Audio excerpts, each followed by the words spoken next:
Hello, it's Jack, and welcome back to another exciting episode of Car Mechanic 2021. Good afternoon, good morning. What have we got here today? It is indeed the Lotus DLC from RedDot Games, released in May 5th, I believe it was. Yeah, so I'll do a little bit of a showcase on this DLC, and I hope that you will enjoy it. Anyway, what have we got? You get two cars in the DLC. You get this bad boy here, Lotus Esprit S1 1975. Absolutely iconic car. I'll tell you a bit more about that. And the Lotus Elise S1 from 1994. Both a bit of a beastie, to be fair. Very lightweight. At least the Elise is lightweight. This one is 900 kilos. Anyway, what I'm going to point out is, anybody recognise that number plate? Anybody recognise that number plate? No? No takers for that? No? James Bond? 1977, The Spy Loved Me, turned into a submarine, nicknamed Wet Nelly. No, PPW 306R. Doesn't matter. Anyway, okay, so let's go through this real quick, shall we? So what do we get in the actual DLC? Well, we get these two cars, absolutely wonderful vehicles, they really are. This one is a rear engine, as is the other one, has an engine cover on it, which is nice. New engine, brand new engine, Lotus Esprit, sorry, what am I talking about here? i4 DOHC Lotus 907 engine, 179 brake horsepower, nice little car, quite powerful. What do we get with that? We get some rims, Lotus rims. You can see down here, maybe you can't if I can crouch. You can see the actual Lotus logo on there, which is a nice touch. The Esprit logo there. Not too much in the old bonnet because it's rear engine, obviously. And Lotus emblem on the front here. Seats and steering wheel are bespoke, as in they are Lotus, so another couple of parts for you. Absolutely amazing inside this one. I love the green dash and the wraparound dash. Absolutely superb. Really nice. You'll notice a handbrake down here on the floor. A little bit dirty. I haven't done anything to this at all, but absolutely amazing. Steering wheel is also, I think I mentioned that steering wheel is also bespoke for Lotus. And then value-wise, I paid 46,000 at the auction, of course, because I couldn't find it anywhere else. Got absolutely stung with that one, minus 8,000. But I can probably do it up a little bit and make some money. It's not in too bad condition, but it's not in fantastic condition. Wheel size is different on the front and back. Okay, 900 kilos, pretty light. Find it in barn, junkyard, and auction. Yes, indeed. I'm going to try and make this video as short as possible. And the reason why this is such an iconic car is because it was what Roger Moore used in the film The Spy Who Loved Me. And it was actually called Wet Nelly, the actual one they fabricated to be a submarine. It was actually a real submarine, to be fair. But it was a wet submarine in that it didn't actually keep out the water. So to drive it, you had to, or to, I don't know what you do with a submarine, float it, I don't know, steer it, whatever. You had to have a wetsuit on and scuba gear, otherwise you would have drowned. Anyway, so yeah, absolutely iconic, and that number plate is the iconic number plate as well from that movie. Called Wet Nelly. It was tribute to the Little Nelly, which is an auto gyro from a previous film, You Only Live Twice. So yeah, they just gave all these decent names. I need a bit of historical movie info for you there, because I'm a bit of a movie buff. Anyway, what I was going to say was, it looks great, absolutely does. I've put it in the iconic white from the film, James Bond film, obviously. But let's just have a quick look, shall we, at the, oh, what am I doing? Let's have a quick look at what parts we have here. That was a 12A from the other review I did. Now, the best way to get the, excuse me, excuse me, I have a frog in my throat again, as usual. So, let me go to car parts. And if you type in the 907, you get all the different Lotus car parts here. You can hear all Lotus emblems and all that good stuff. Pretty basic. You don't get too much with it. The engine is like I said, pretty basic. So this is all the bespoke stuff. Everything else will be standard, such as pistons, piston rings, alternator, and all the other good stuff that you get on it. There's a couple, which is nice, a couple of tune-up parts as well on the 907. So you've got 5 tune-up parts as well. Sorry, 6. 1, 2, 3, 4, 5, 7. Sorry, I can't count. Elementary maths again. So you'll be able to boost this by what? 2, 3, 5, 8. Oh, you're going to be able to boost this quite a way, and plus, of course, you can put the normal ancillary parts on, such as, you know, a decent alternator, fuel pump, and fuel filter, and all that good stuff as well. So you're going to be able to boost this quite a lot, power for power and all that good stuff. In terms of its aesthetics, it is very, I must admit, I think this is probably one of the best ones, apart from the Porsches. This is really, really true to form. If you put this up against, you know, photos from the internet, it's so bloody close, it's untrue. One thing I do miss is obviously the pop-up headlights again, but I said that in the last DLC about the Mazda, the RX-7 and the RX-3. In terms of bodywork, all you get is the standard stuff. There's no bespoke parts in the body. Oops, sorry, in the body. Oh goodness me, in the body tuning. There's nothing here that you can add on to it, and that's okay. That's okay.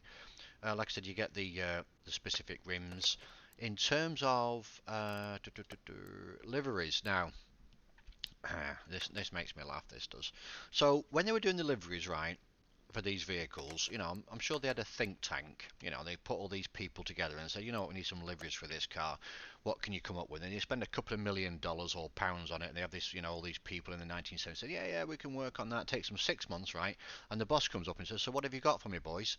And they go, well, we've got this. And he's like, what? Yeah, we've got a stripe, boss. We've got a stripe. That's our livery, just a stripe like that. Alright, you've just spent a couple of £1,000,000. Well, alright, we've got something else. Yeah, don't worry about that. What have you got then? Another stripe. Different colour. And the boss is like, you must have something better than that, boys. You must have something. Yeah, no, don't worry. You know, we've spent a lot of money. Of course we've got something better. What have you got? 2 stripes. Oh, I'm pissing myself laughing here. What else have you got, boys?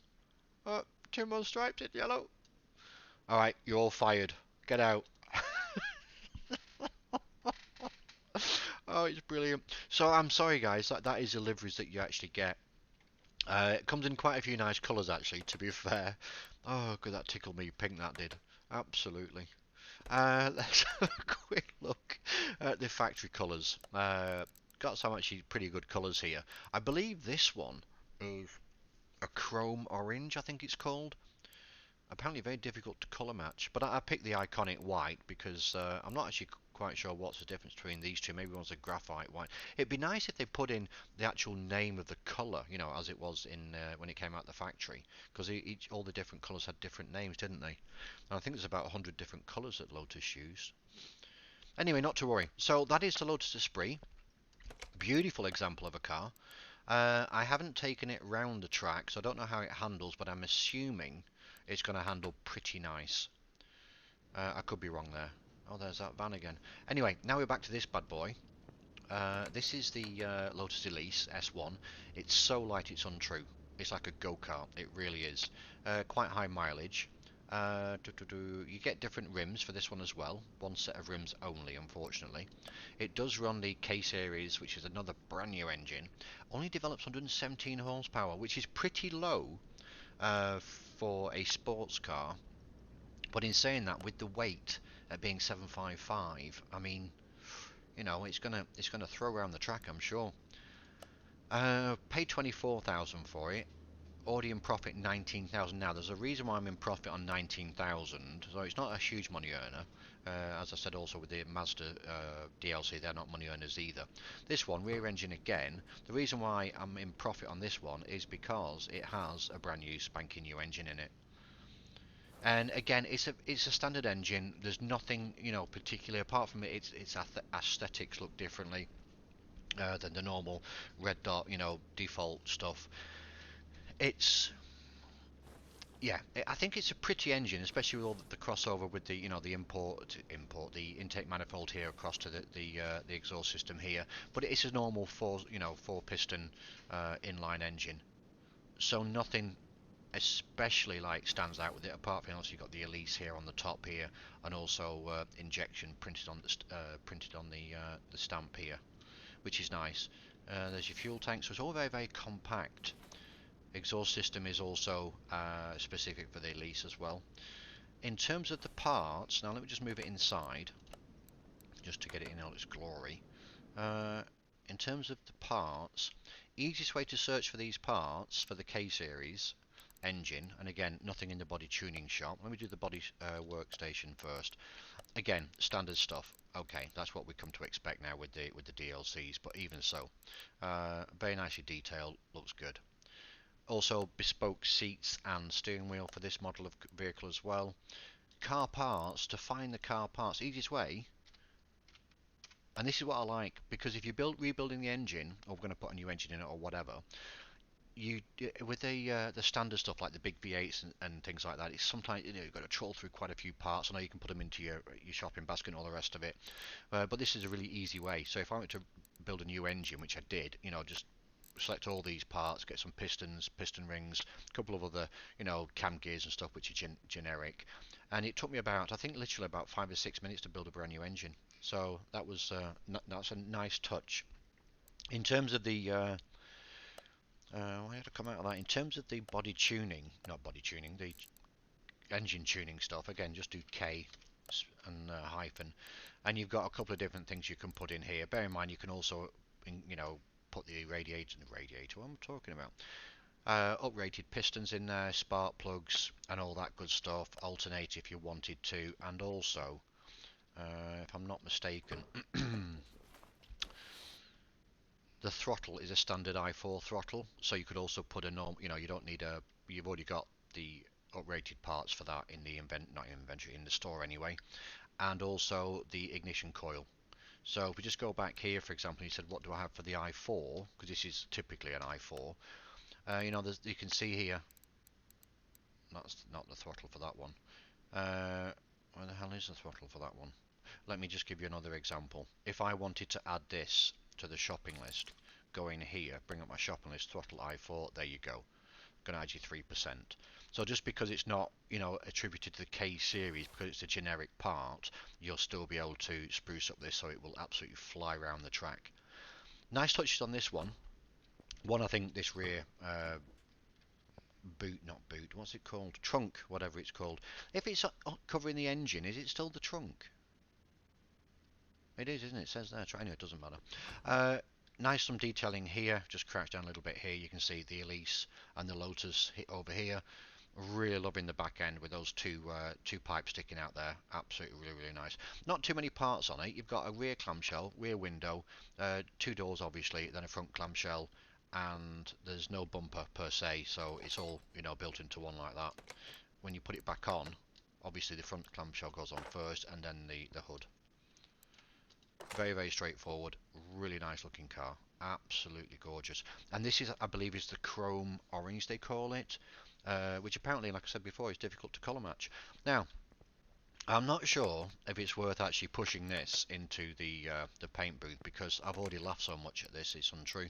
But if we do just for the hell of it, let's just go to the paint shop. It's the same story, my friends. It's the same story. I mean, yeah, a decent car doesn't need a livery, but it's a bit weak, isn't it? Is that racing green?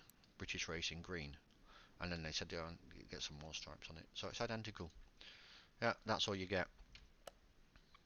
Yeah. So hey ho. Anyway, I believe if I go and put this outside the garage again, that is it. That is it. So it's a decent DLC, €3 or €4, whatever it is on Steam, I don't know. I like this because I do enjoy Lotus cars. I've been a big fan of Lotus cars. They've been going since 1948. They've got at least 150 different models they came out with. It's owned by a Chinese company now, but even so, they're still pretty amazing vehicles. They really are absolutely iconic in so many different ways. But just stick around just for 2 seconds. I'm just going to bring back. Let me just. I've got no room, have I? But let me just get rid of this one. Let me send this one to parking, because there's a little plan for the next video. I hope you're going to enjoy it, actually. Parking. Not really got too much in the parking, to be fair. Bring that one back, my friend. Thank you very much. When the fuck's it gone? Oh, it's there. Right, so my plan is, right, this is 1994. This is running at 117 brake horsepower, right? This one, if you haven't seen my other video on this DLC for the Mazda, then please go and watch it. I think you'll enjoy it. This one is running 115, which is slightly less, from 1977. My plan is to boost these up a little bit and do a bit of a showdown to see which one can get round the track the fastest, the 1977 or the 1940, 1994, because they're pretty well matched. In terms of weight, this is a little bit heavier, maybe 775 is the other one, so just over 100 kilos heavier. But I'm going to boost this up a little bit so I can get the horsepower up and see if it can actually beat the 1994 Lotus. I think that's going to be fun. I just want to try and see if I can do a split screen video on that. I'm not sure how easy that's going to be, but I'll figure it out and I'll get that video up there. Anyway, that's it. So hope you enjoy your Friday afternoon, morning, evening, whatever it is for you. If you like this kind of content, then please drop me a like, drop me a sub, even drop me a comment or say something. It'd be lovely to hear from any of you. It really would. If you want any other things showcasing DLCs, then let me know, and I'll be happy to oblige. So thank you so much for stopping around. Thank you for listening, and I really, really hope you have a great weekend. Jack is out.